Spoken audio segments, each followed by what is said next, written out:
Yan, hello everyone. It's August 4 na po, Sunday. First Sunday ng August. May the Lord God bless you po. At yun, continue on praying po, especially yung mga nawawala, no? Grabe yung mga bata na nawawala. Hindi natin alam kung paano, bakit, sino yung gumagawa nito. Sa Pilipinas, no, daming reaksyon, pinagmimitingan about, hindi natin alam yung mga senator, mga government, kapulisan, no, nawa matuntun na ito, no, mahuli or magawa ng reaksyon. Kasi nakakabahala na po, no, yung mga bilang isang magulang, siyempre sa mga bata, sa mga apo, di ba? So kailangan po na ipag-pray po natin yan. Bakit ganon? Bakit dami pong nawawalang mga bata?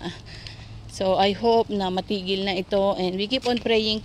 Panlaban po natin dyan. Ang sandata natin ay ang panalangin upang maalis po yung mga bagay na mga gawa ng mga kaaway, di ba? At nawa na ligtas sila, nasaan man sila, at nawa na yung mga kumukuha na ma-open heart sila, ma-open minded, na wag na po silang gumawa ng hindi karumalduman, no? Yung mga ganon, na mayroon din silang ama't ina, mayroon din silang mga anak siguro, dapat na wag nilang gawin yon, di ba?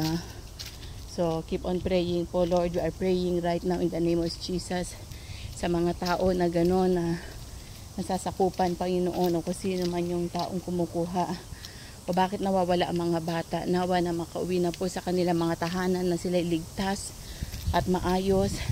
At sino man yung mga likod ng tao o likod ng gumagawa na ganito, Father, imulat mo sila sa katotohanan na meron din silang family na nagmamahal, meron din nagmamahal sa kanila, at patawarin mo sila, O Lord God, na sila ay magising sa katotohanan na wag na po nilang gawin ang lahat, Panginoon, at baguhin mo sila mightily. Father, patuloy kang kumilos, patuloy na gumalaw ka, patuloy na maghari ka, O Lord, at ikaw ang Diyos ng himala.